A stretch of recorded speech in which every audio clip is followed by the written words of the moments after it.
Hey guys, welcome back to Seller Sessions. I'm joined today by a good friend of mine, Ben Leonard. A lot of you guys will know Ben. Uh, he's an Amazon seller, and I think we got together in about 2016 that I think we met, and you were still working full time, right? So That's just to right. set the scene for the guys, like we're going to do an in-depth on Ben. We're going to chart through his histories, his exits, and stuff like that, and where he is today. Understand the mind of the entrepreneur as we usually will. So. Thank you for joining me today, Ben. Do you want to quickly say hello to everyone? Give a quick summary of who you are Sure. within 5 or 6 sentences, and then we're going to unpack your story. Brilliant. Yeah, no, thanks for having me. So I got into e-commerce in 2016, accidentally, and we can kind of talk about how that happened. Mm, Grew my first brand. It was a fitness brand, grew that to about 6 million in annual revenue and sold it in 2019. mm, First European brand to be sold to an aggregator. Now building new brands, a little bit of a different approach that I take now from what I've learned, and helping other people sell now is something I do too, and just sharing my knowledge with everyone in the space, really. Congratulations, that's your in debt. No, I'm joking. So that gives you an idea, Ben. Let's unpack that. We'll work on a timeline, but first, history, because you're not the traditional entrepreneur. If I remember rightly, if you don't mind me sharing, you're very hesitant considering where you were. So you're not naturally an entrepreneur. You turned into one. You know, like some people just can't work for people, etc., Yeah, etc. You were concerned about taking, and I remember the steps when you went from full time to managing the Amazon business before the exit and everything else. So it'd be quite good to understand how you become adaptive to that, right? Because you're now a fully fledged entrepreneur, starting all different businesses and everything else since you got the yeah, taste for it. So childhood. Let's yeah, talk about your childhood. Were you good at school? Were you, yeah. did you hate school? What was the drill?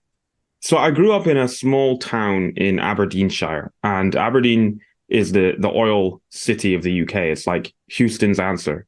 It's the UK's answer to Houston, right? And so a lot of the small towns around Aberdeen, full of people that have moved to the area for oil, and they're all commuting into Aberdeen to work for these oil and gas companies. And everybody was moving there in the 80s, and that's what my parents did.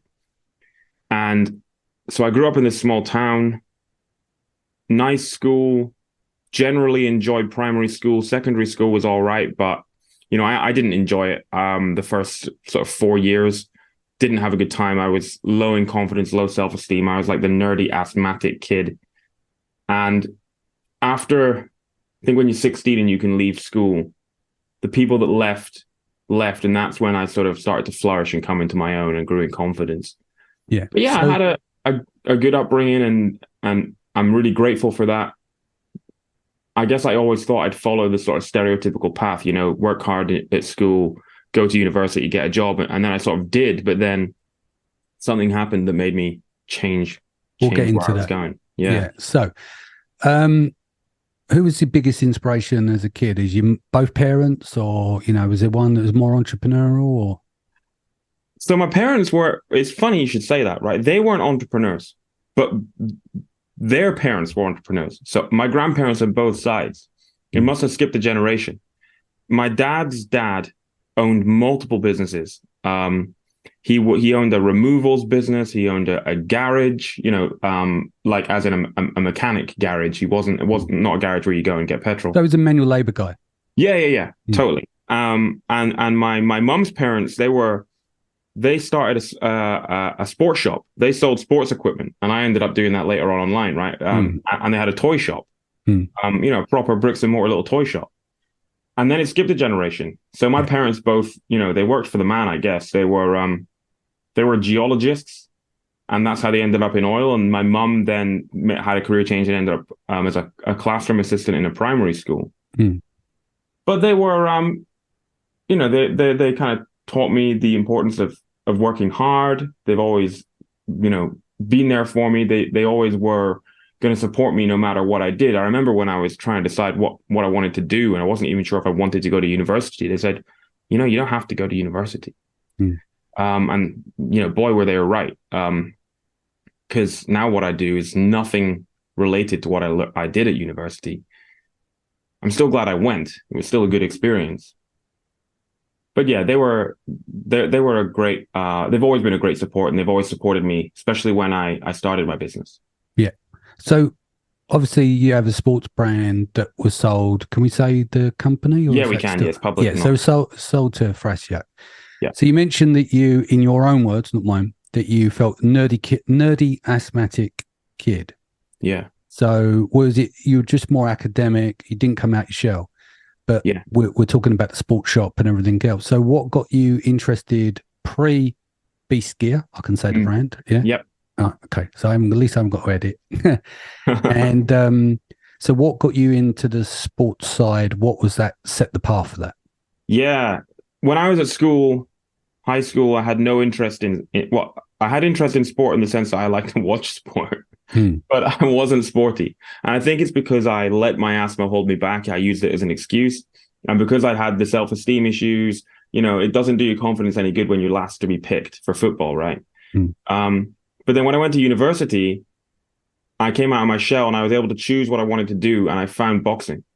Yeah. And I joined the boxing club where they were able to take me and mold me into who I had the potential to be. Yeah. And give me the confidence that I needed. Because once I started to learn the skills and I learned how, the basic skills of boxing and how to look after myself and defend myself and also to attack. And you learn so much about yourself and confidence and respect. That really helped me. And that's how I really got into fitness training, and that branched out into, lifting weights and CrossFit and all this stuff. So I was going to say, if you don't mind, John, go on. I always say that every man and boy should learn a combat sport. And it's nothing to do with, this is the thing, right? I was bullied as a kid until I did boxing, and then everyone left me alone, right? So, because it's predator prey, right? So people will prey what they deem to see as weaker. And even when I'm speaking to parents, and they get them down to boxing club. And this is why I say it, right? Boxing will teach you respect. It will teach you your limits. It will teach you your capabilities. When you're in that ring, even if it's just some sparring, it's you against them. There's nothing else. That you get to find everything about you in those moments, right? Because you get stretched beyond your normal levels, right? And what else it does, there's three types of people that go to the boxing club: the bully, the bullied, and people that get into trouble, that needs to burn off some energy and stuff and needs to focus. And 9 times out of 10, the people that come out of those come out as well-mannered gentlemen, and they can protect themselves, and they see life in a completely different way. It removes the levels of insecurity and stuff like that. So if you're the bully, generally you get schooled. You'll go in there and then you find out what it's really like. Because let's say you're an 18-year-old bully. You go to the gym. They'll put you in with some sparring with 14-year-old kids who will school you. And then what happens, they go, actually, this is not what it's about. I should be protecting people. Do you understand? And I think it's a great structure for kids. And a coach will protect you at all times. He will put you in, he or she will put you in there only when you're ready. So he'll step you up through the stages. And I just believe it's a wonderful sport for developing young men. Oh, I think you're totally right. And probably young women too. One of my, a really great friend of mine who was a big support to BeastGear when we started, she was Scotland's first ever professional boxer and actually became Commonwealth champion. And, I think it should be mandatory on the school curriculum. I agree. I mean, they'll never do it because there'll be an outcry about potential, head injuries and all that kind of stuff. But I think the benefits outweigh the risks. But that's another debate, I guess. Yeah. Anyway, so I think that's really does it, man or woman, that will really strengthen you as a kid, and it really does put people on a good path. I know it's deemed as a working man's sport, but mental health, fitness, thinking about what you eat, discipline, it's a really good life lesson to learn that stuff. Oh yeah, completely. Yeah. So anyway, I interjected. Sorry about that. No, you're good. So I got into that at university, and that's where my interest and passion for fitness training came. And I remember it was actually when I was training that I had my first idea for BeastGear, but then I did nothing about it for 4 years. So it was 2012, I wasn't at boxing. I was at CrossFit. And there's a bunch of us training. At the end of the session, somebody said, "Oh, we beasted it today." Hmm. And I remember thinking, we beasted it today. BeastGear would be a cool name for a fitness brand. And I did nothing about it for 4 years until I got. Whilst you were working, what was the job? Because I mean, it's well, I a was mass switch up. What was the day job you were in? Was it in some health and safety regulation job? Almost environmental regulation. That's it. Role. Yeah. So I studied zoology. I've always been a nature nerd, and I think that's partly because I grew up around nature. You know, small town in rural Scotland, beautiful coastline, beautiful mountains, rolling hills around us. You know, one of my heroes growing up was David Attenborough. Still is, absolute legend. So I studied zoology, then I studied ecology. I thought about getting into academia, and I didn't. I'm glad I didn't. But I ended up working in the oil industry as an environmental advisor. So my job was to tell the oil guys they couldn't throw chemicals in the sea. So you can imagine they loved me. And my job was all right. I didn't dislike it, and the company I worked for was actually great.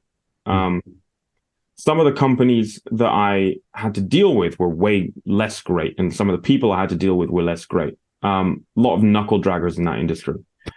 And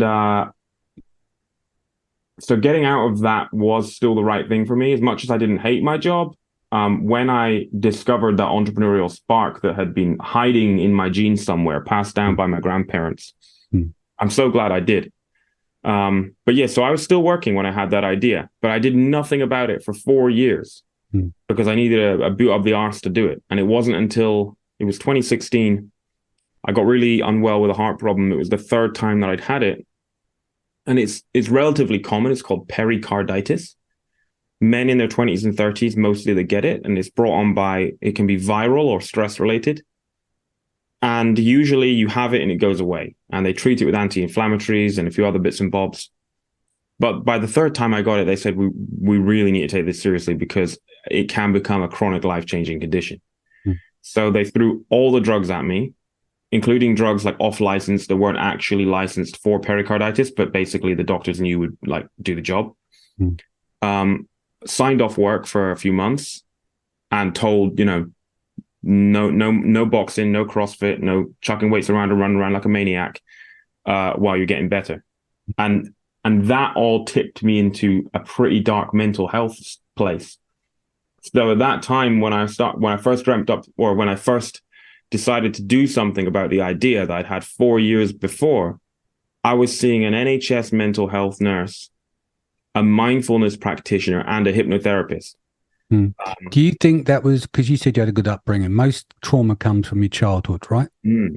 So where would you pinpoint, without going in graphic detail, because that's, you know, there's boundaries, that's your private information, but for people that are listening and can learn. So you got plunged into the dark side of mental health, right? Yeah. Would that more to do with your physical health and your limitations? Lack of movement, had to stop all the training, all those things. So you had reduced activity. Yeah. And so you felt capped. Was that more the role, or is it more of a childhood, something you resolved? Well, it's funny you should say. I think it's a combination, because the physical activity, the boxing, the CrossFit, all of this stuff was partly to prove to myself and indirectly, I guess, to the world, even though the world doesn't give a crap, that I was not the weak, picked on kid that perhaps I once had been, or that people thought that I was. Yeah. Because the first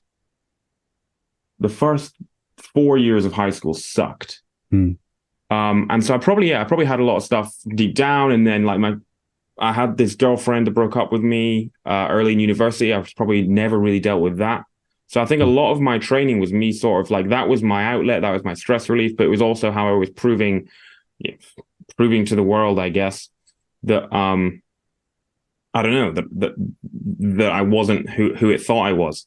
And so when that's taken away, right, not only are you feeling miserable because you can't do what you love, but what you love is the thing that's keeping the lid on all the other stuff. That was your physical therapy. Yeah, that was my gasket, right? That was my release valve. And suddenly the release valve is not opening anymore. And so it all builds up, and that's where I started to experience those sort of more mental health issues. Do you also think yeah. the group of drugs that you were put on? Because what we do nowadays is people will medicate you. Oh yeah. They don't look for the cure. They treat the symptoms. So like what you said, they gave you a load of off-label stuff. So you're walking around like a rattling bottle. Maybe that's doing to your dopamine, your serotonin. Do you see what I mean? Wouldn't surprise me. Wouldn't surprise me. Yeah. But you know what? I think not only it was good because if it hadn't happened, I wouldn't have discovered my entrepreneurial spark, right? Yeah. And also my entrepreneurial, becoming an entrepreneur, it gave me a passion. It gave me something to do. It gave me a release, an outlet, a purpose, which I lacked. And so starting my business, not only did it happen because I got unwell, it then helped me get better. Yeah. It was awesome. Excellent. So we went, how long were you, I'm still stuck on the mental health. I know. One bit I was going to say, right? And people listening, they may not agree with me. We are all entrepreneurs because we're proving something to someone else or ourselves. Because we're out there, we're trying to win, we're trying to do all these, we do it for a reason. Some people don't realize what it's for, but it's either to prove someone or something, is my theory around entrepreneurship.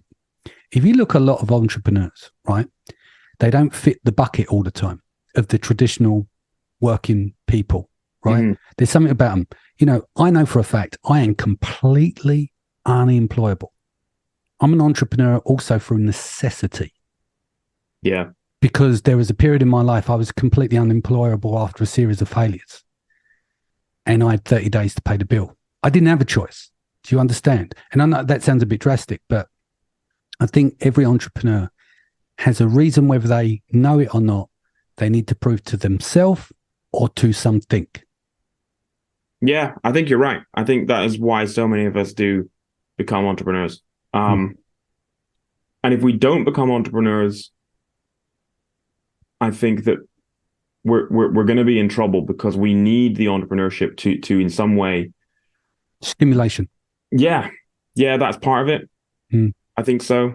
It's funny. Tim Jordan posted something interesting online the other day about ADHD. Exactly, ADHD, but also other mental health issues, and how the rates are much, much higher among entrepreneurs. Yeah, and I think it's actually a two-way street. It's not just that the issues we face as entrepreneurs, the isolation, the imposter syndrome, the pressure, the stress.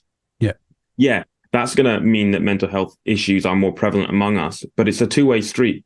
I think that, and I can't prove this, but I think that the genes that make us entrepreneurs are also the genes that make us predisposed to these conditions. It's a little bit like how, think about some of the most amazing people in human history. They've been a bit different.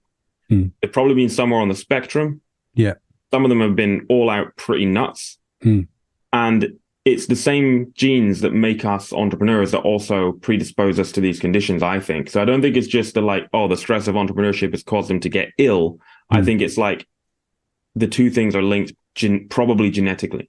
Yeah. And I think in our world, in what we do, getting a Microsoft tan under fake lighting, not getting our steps in, right? Yeah. And not going outside and we're just in front of that machine. Our biology is not built for that. We're built to move. We're built to get sunlight. Which do you understand? You've got to take the effort to do it. Yeah. I mean, I've just introduced a thing purely to get more steps in. Even though I train, lifting ain't going to get you 7,000, 8,000 steps in, right? No. But for training purposes, in terms of getting my steps in, getting air and getting sunlight on my face first thing in the morning for my circadian rhythm, I now jog very slow every day. I'm out 6 o'clock, take the dogs out and put that in to get 7,000 steps in. And I nail 3 things. So I get the sunlight on my eyes, I get the fresh air in my lungs, and I get my steps in before I do anything else. And I've introduced that because there's a lot of cognitive decline with that. When we all sit in front of the computers and blowing our dopamine to pieces, we don't realize this is the compound effect over time. And I think that can help alleviate for people that do have mental health issues. You imagine how stressful it is. You're sitting in front and basically you're having nightmares with seller support and stuff. Your stress level's up already. But the fact that you're sitting down, you're getting no sunlight, and you don't want to go outside because you're working and working and working. And before you know it, you're done 40, 50, 60 hours. You might not even gone outside. You might do 1,000 steps a day. Do you see what I mean? And that will have a compound over time. Yeah, no, it totally will. And it's, I see it in, not only is it to do with your health, right? It's the compounding effect of consistency over time will impact your health. But I see it in entrepreneurship and e-commerce, right? So, I talk to people all the time who've got these e-commerce businesses where they're really just selling stuff. Yeah. And they're listing something on Amazon and they're going to no effort to build a real brand. And they say to me, yeah, but I can't see a return on my investment or a return on my effort immediately. And I'm saying, well, of course you're not. It's the consistency and the compounding effect of doing it over time that is going to rise you above your competitors, build you that legion of fans that's going to love your brand, and eventually make your business a much stronger and more sustainable, lasting thing. And people are lazy. If they can't see an immediate return on whether it's like, going the extra mile to build a real brand, or whether it's getting up early and getting sunlight, they can't see the immediate return because we've become accustomed in society to getting an immediate reward rather than thinking long term. Yeah, I mean, that's everything, isn't it? Uber Eats, TV controls, mobile phones. Yeah. Everything's at your fingertips. So inherently, from the luxury of having all this wonderful technology, it's got to the point that, in a respectful way, it's made everyone very, very soft in that sense. It totally has. There isn't we're not putting our body under tension or anything because everything is very easy. And that will make a massive difference. Because you remember what happens when you're sick?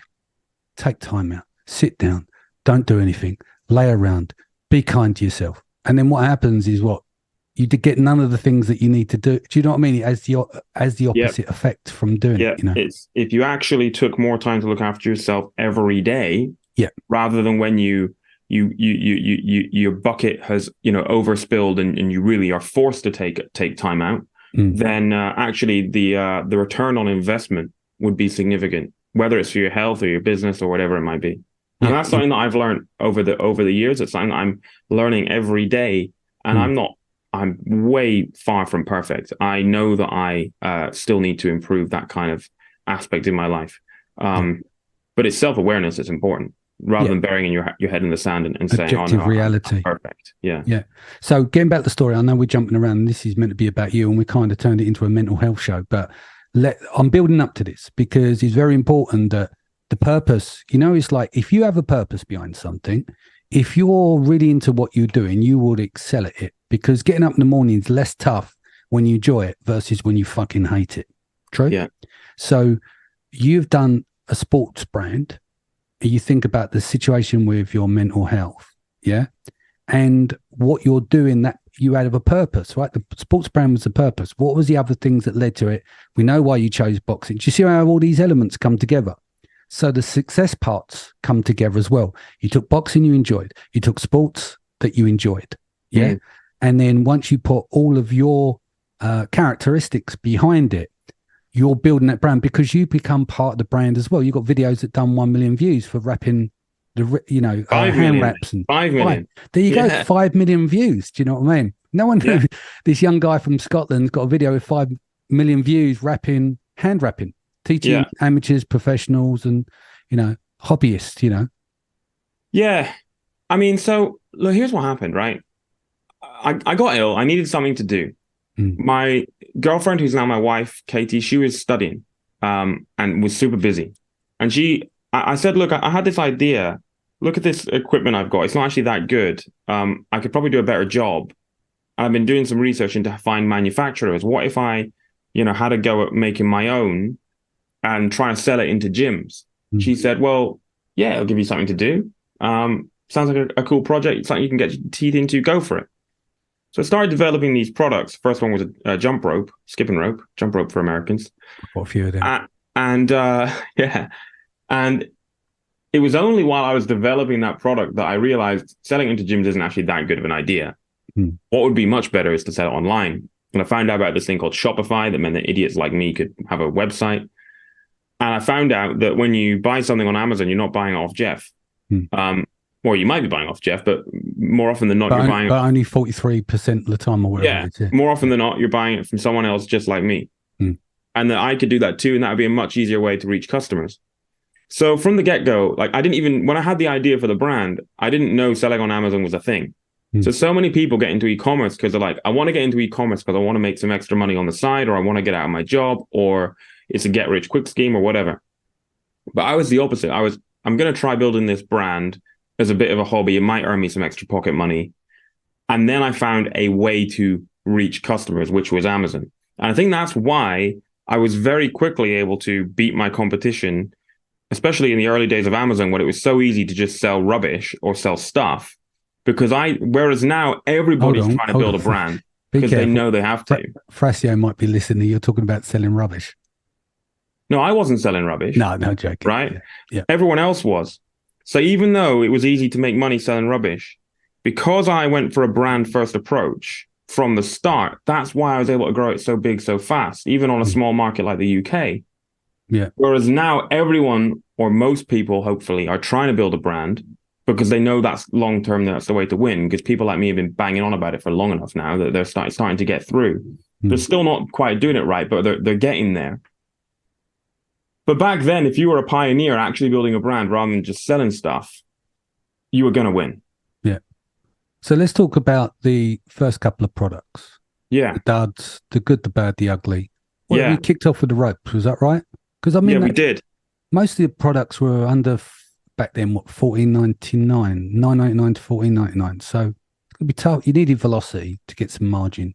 We did.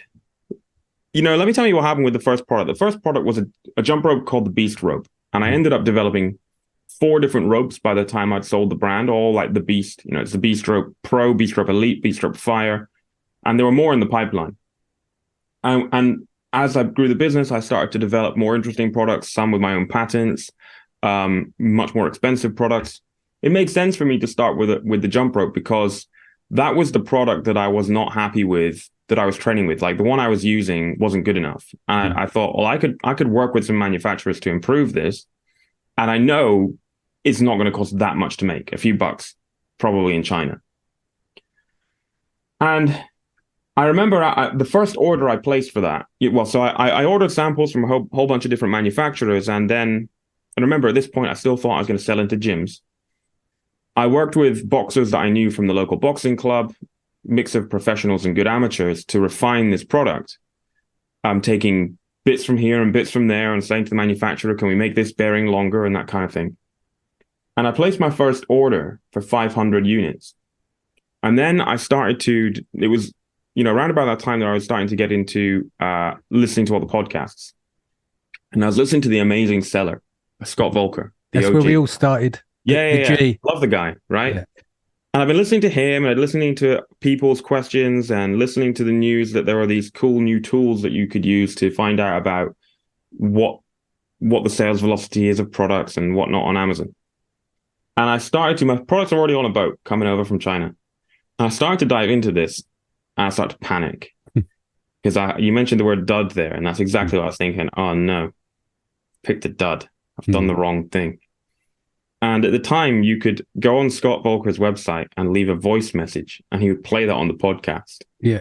And I left this message. Did you feature on his podcast? Yeah. I wish I knew what episode it was. And I left this message, being basically saying, "Oh no, Scott, I'm sure I've picked a dud. What do I do?" And he played it, and he basically said, "Look, don't worry. Slash your price, sell through your inventory, you'll be fine." Yeah. And I thought to myself, "That's fine. That's what I'm going to do. I'm never going to do this again. I'm such an idiot. I'm not an entrepreneur. What a fool to think that I could do this. I'm not qualified to do this." And luckily, all those tools were wrong, because those tools, especially at that time, I'm not slamming the tools. I like a lot of tools. They're a good part of your toolbox, but that's it. They're only part of your toolbox. Especially at that time, those tools were more useful for just selling commodity rubbish, because all my competitors that I was soon going to have once I launched the product, they were just selling Me Too nonsense. But I was building a brand. So when I went on there, technically it shouldn't have worked if I'd been taking the same approach as everybody else. But because I was taking a brand first, customer experience first approach, I absolutely demolished them. And pretty soon I was having to reorder. And so I'm so glad I didn't pay attention to those tools. I'm so glad I didn't discover them until after I placed my first order. Otherwise, this may have never have happened at all. And then what happened? And then what happened? I launched more products. Cool. And I put my prices up. Right, gotcha. So what came after that? You mentioned over the duration, you've done a lot of R&D then, because I mean the skipping rope. Yeah. I mean, there's probably 2 or 3 different types of skipping rope. There's leather, there's rope, and then there's steel cables. Yes, steel cables. So there's not a huge amount to do in between. So there's nuances, isn't there? Yeah. Obviously, different types of bearing, different handle materials, handle shape. Yeah. Ways to grip the handle, ways to adjust it, ways that the rope joins the handle. Is it joining at 90? What I mean is it someone looking on Amazon goes, I need a skipping rope. Oh, that one you can use for boxing. That's normally used for kids, in the playground, etc. I think it's hard to see the difference. Yeah, it depends who you're selling to. So if you're just selling to if you're selling to a discerning customer who really knows what they're after, they're into conditioning training, then that's who I was going for. And because I started to dominate that niche, I had 4 fantastic ropes by the time I'd sold the brand. You went onto page 1 and I was absolutely dominating that. And so the chances are they were always going to buy from me. Yeah. And it was a good pick being in the UK as well, because obviously the size of the market, say, versus the US, you still have good velocity because it is quite a competitive niche. Yeah. And we got into mainland Europe as well. Yeah. So that's one of the things I did after I was developing all these products, especially at that time. It was a complete pain in the arse to get on the Pan EU program. Yeah. You had to register for that in France, Germany, Italy, Spain, Poland, Czech Republic, Sweden, and the Netherlands. Not that many back then, I'm sure. I think probably it was only not 4, Sweden and Netherlands back then, actually. By the time you exited, that's when they had them all on because of the 3PL before the other markets. Exactly. Launched. But there was at least 4. It was a real pain to register, which was fantastic because I love it when it's hard work, because I'll put in the hard work and my competitors won't. Yeah. It's a moat. It's a high barrier to entry. So when I did that, I basically doubled my sales overnight and my competitors didn't bother. So that was fantastic. And over time, I started to make things more complex. So whereas before, I never took a product and just slapped a label on it. What I did do was I still did off the shelf in the sense that I was just working with manufacturers to show me everything you've got off the shelf and let's do a Frankenstein product, right? And improve. It's still different to what everyone else is doing, but I don't have the money to pay to develop my own products completely from scratch yet. But as I started to get that money, I did. So I developed a competitor there's a popular thick dumbbell or thick barbell adapter product that's existed probably since the early 2000s. And has had no competition, basically. And I realized that their patent didn't stop me from doing an alternative to that, a tweak. So I did. I improved on it. My product was better and much cheaper because I was selling at a fairer price. And I absolutely dominated that market. And then they tried to sue me. So it was this enormous Canadian company who knew I was just a guy on a laptop in a spare room, sent me letters, and they did it in German. They sued me in German because, they could sue me in any country in which I was selling, and Germany was one of those countries. Yeah. And they wanted to make my life as hard as possible and scare me as much as possible, so they did it all in German. And they basically said, you're infringing on our patent, stop selling now, and we want 50 grand. And they sent the letters to Amazon, and Amazon suspended my product on all the marketplaces. So Amazon shoots first and asks questions later. Okay. So fast forward about 6 weeks, and I've done quite a lot of work with my lawyers, and here's what we found out and figured out. One, what we knew all along. I wasn't infringing on their patent. They probably knew that as well. They were just trying to get me off. And they'd clearly done it to other people. They clearly had experience of doing this to just try and completely have a monopoly on the market. Yeah. 2, this was the best bit. Their patent didn't protect their own product at all because that large Canadian company had bought that brand from someone just like me, started that business. Only difference between them and me is they didn't get really good patent drawings done. Their drawings were really poor quality and they didn't actually properly protect their own product. Yeah. So our lawyers went back to them and said, look at your patent drawings here. They don't protect your product. Therefore, here's what you're going to do. You're going to retract your claim against Ben and his product's going to get reinstated. And if you don't, we're going to take your patent to court and have it invalidated. which will open up the entire market. So either you can play nice with Ben or you can play nice with everybody. Nice. And so very quickly they went away with their tail between their legs. You see what I mean? The predator prey was going back earlier on. That's what that is. It's a game of predator prey. And they were bullies. They were bullies. And they were trying to just monopolize. I tried to actually recover what I lost in sales whilst I was suspended and never did, and they disappeared. But what really frustrates me is the fact that why is the burden of proof on me and not on them? The only way, in fact, to get reinstated on Amazon was for them to retract their claim. So imagine if they hadn't, if they just said, "Nah, we still think you're infringing. We're not going to retract our claim." And we would have had to take them to court. We wouldn't be sitting here having this conversation. Yeah. We wouldn't be doing this, and you wouldn't have sold to Thrasio. No, probably not. Would have gone out of business. You would have gone out of business. Yeah. But I think the lesson there is, as much as entrepreneurs, when we're starting out, we all love to try and do things, bootstrap it, and do things as cheaply as we can. Intellectual property, do not go cheap. Or legal. Best lawyers you can. Yeah. Or legal. Anything like that. Anything legal. Pay for the best. Because cheap is expensive and expensive is cheap. Cheap. I agree. Yeah, you pay up front and then you win later. Yeah. Exactly. So let's talk about a timeline. 2016, still full-time in the job, running a few products. When was the first million? When did you hit your million? We must have hit our first million about the end of year 2, or we'll just say late 2017. I would say so probably, 2016, I expect we did about 300K. 2017, we probably did $1 million. Yeah. This is pounds. Yeah. I'm going to guess 2018, we would have done something like 3.5. Is that 3. When you expanded to the European market? So you hit 1 mil in the UK, and then once you expanded, that's where it went nuts. It went nuts. And so basically, I sold my first product to a stranger on the internet in June 2016, and when I sold in November 2019, we were doing $6 million annual revenue. And a huge proportion was from mainland Europe. Probably, I'm going to guess, I'd have to go and check, but probably 50%. And of that, a big proportion was Germany. Yeah. Yeah, that's why they attacked you, because they knew that was your biggest market, and it's the second largest of the Amazon marketplaces. Yeah, absolutely. Yeah, and so I didn't go full time. I didn't quit my job until 1 year before I sold.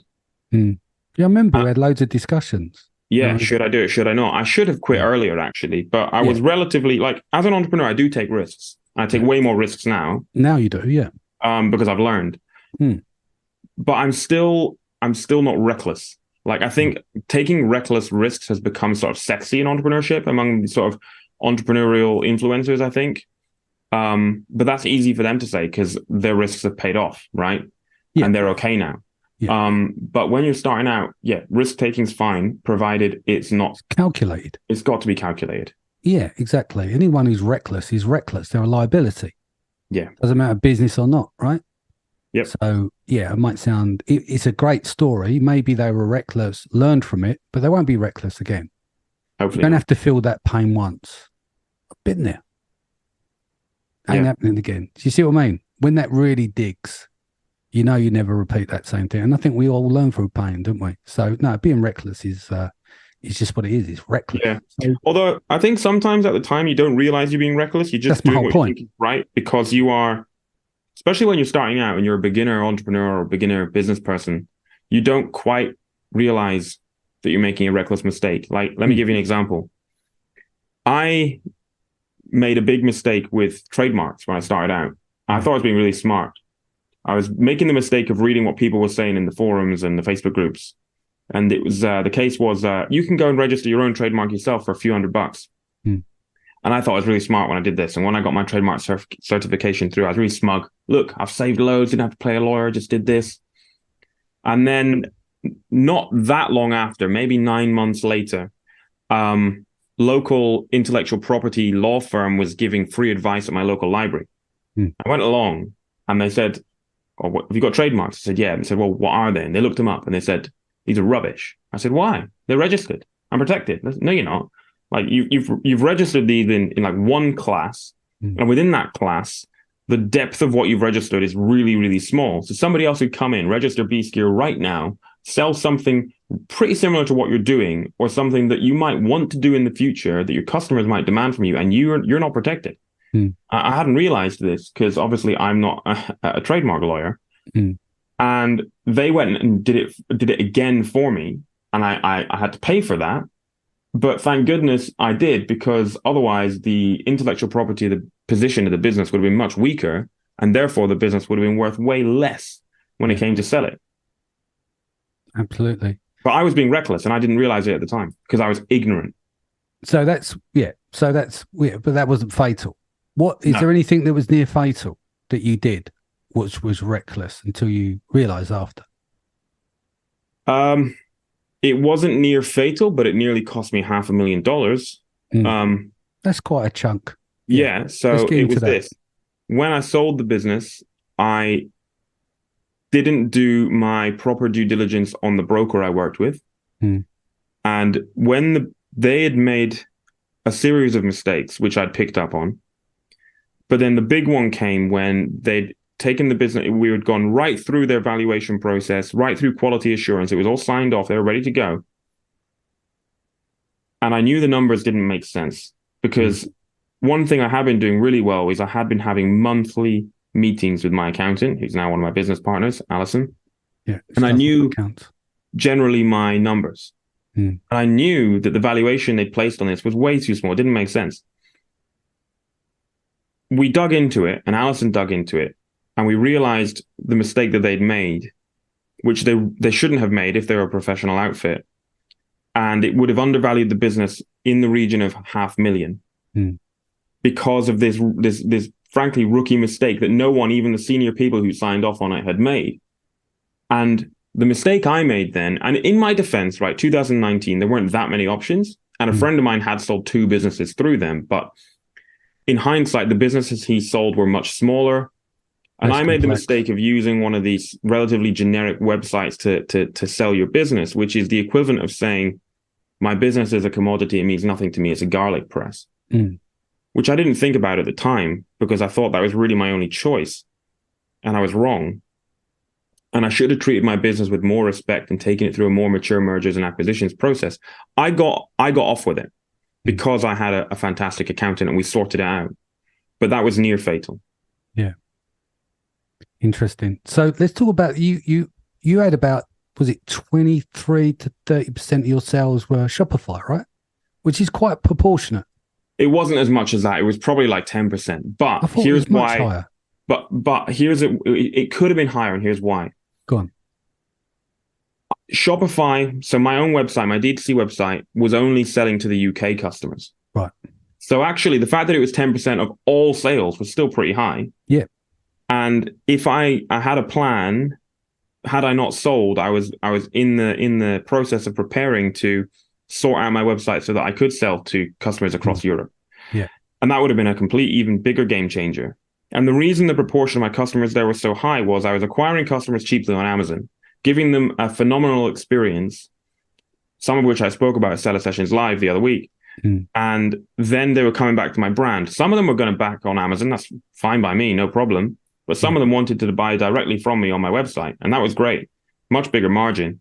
And it's because I was treating it like a real brand rather than just stuff on Amazon. Yeah. Indeed. So when did Thrasio come to the table? Because you were one of the early sales, right? So yeah, I was. So they formed in Dunkin' Donuts, I think in Boston, in September 2018. They made me an offer in September 2019. Yeah. And we Which is, if we look at the timeline, right, that's before it really kicked in. The whole, we've had the wave. To be honest, right? If I'd known that COVID was coming and I'd sold 6 or 9 months later, I probably would have been able to sell it for a double. Yeah. But you can't live your life thinking like that, because I might get hit by a bus tomorrow.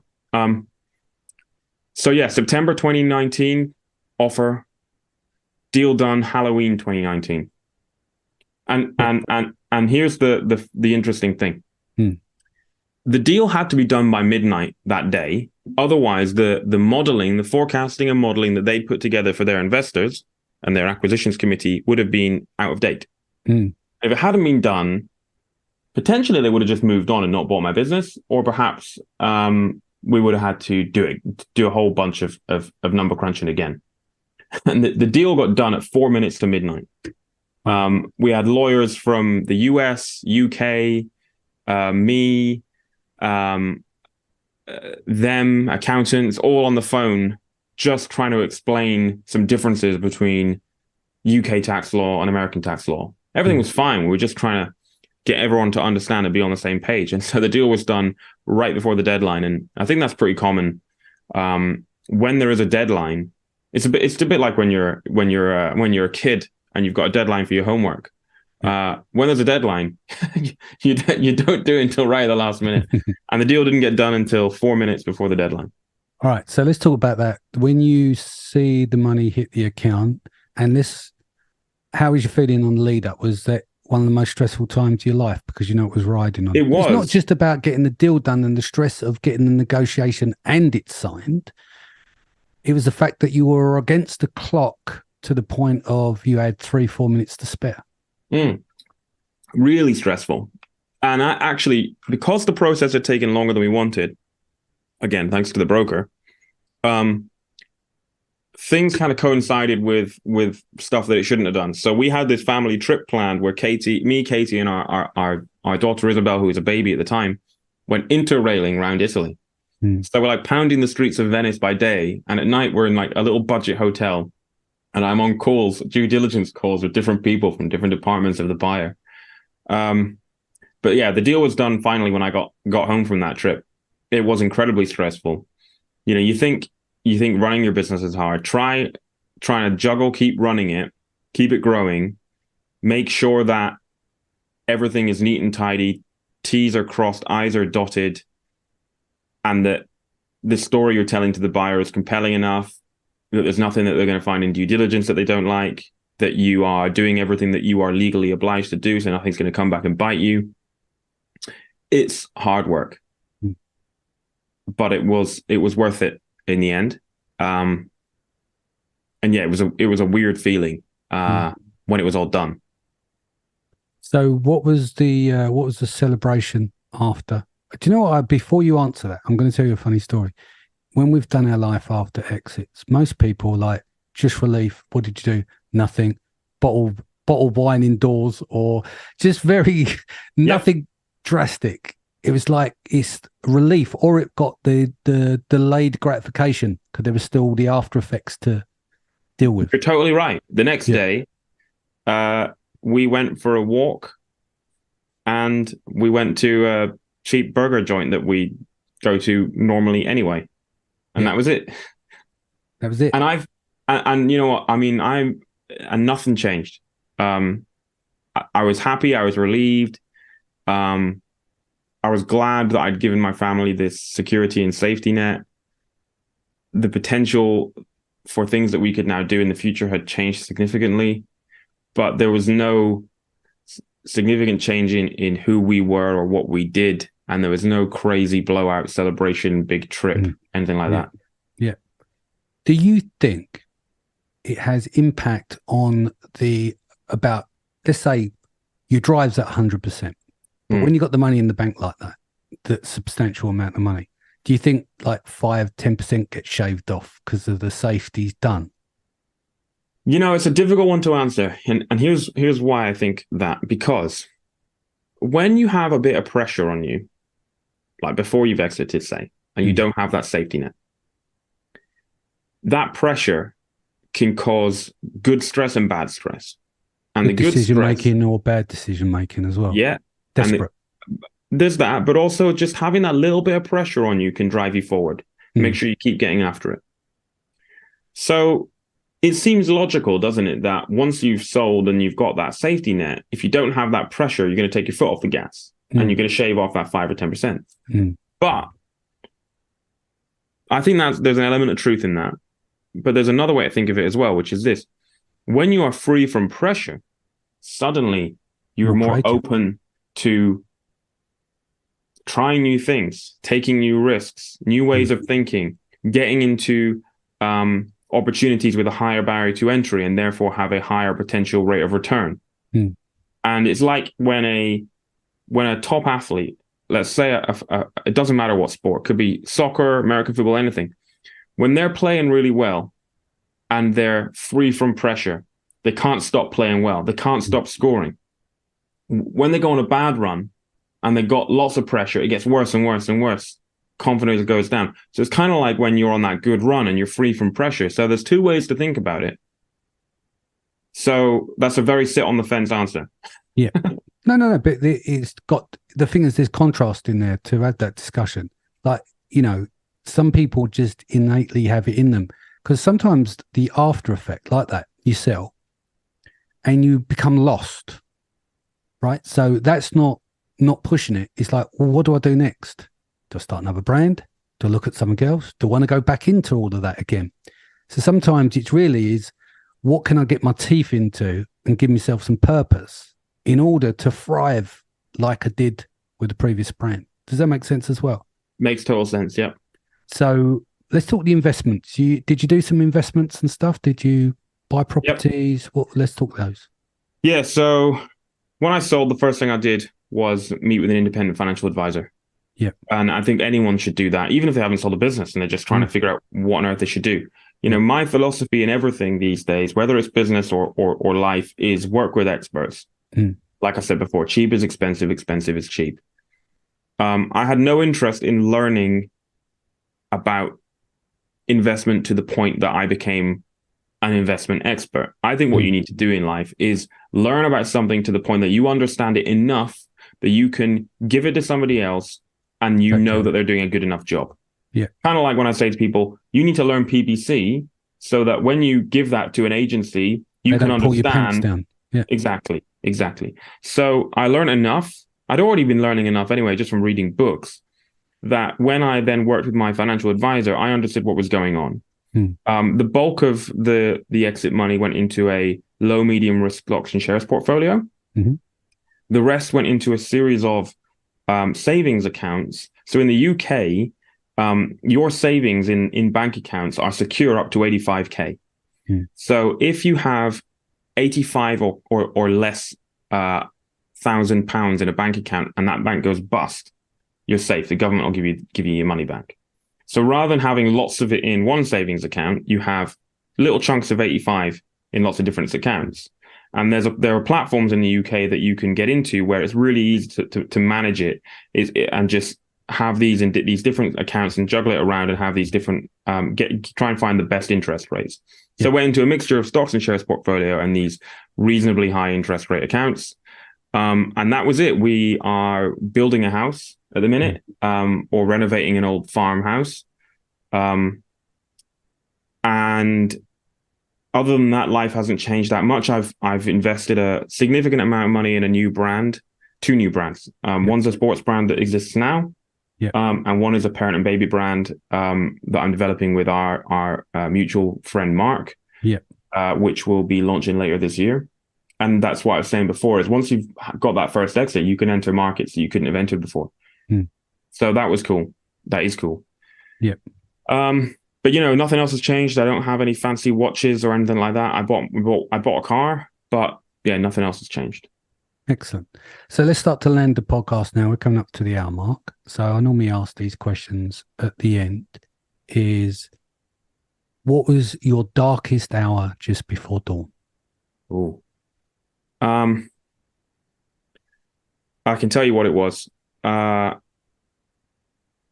During owning the business at any rate, it was this. It was getting the letter from that lawyer and realizing what was going on and thinking, I am absolutely screwed. When they tried to sue me for my product, which was called BeastGear, still is. And how would you like to be remembered? I think what I'm going to say is a little bit cliched, but I think cliches exist because they're grounded in truth. So, and a lot of people would say this, but I want to be remembered as being a good dad and a good husband. That's your in-depth. And a good friend. Good. I really enjoyed that. It's nice to walk through with my friends to see, the complete journey. So Yeah, me too. congratulations. I'm very proud of you. Thanks, man. What's the best way that people can reach you? Email me, ben@benleonard.pro or ben@econbrokers.co.uk. LinkedIn, all the main social media channels, it's Ben Leonard Pro. I'm really approachable. Happy to help. Give me a shout. Excellent. Guys, thank you for joining us today. I hope you enjoyed Ben's story. Sharon will be up next. I'll be back next week. Take care of yourself and your family. Much love.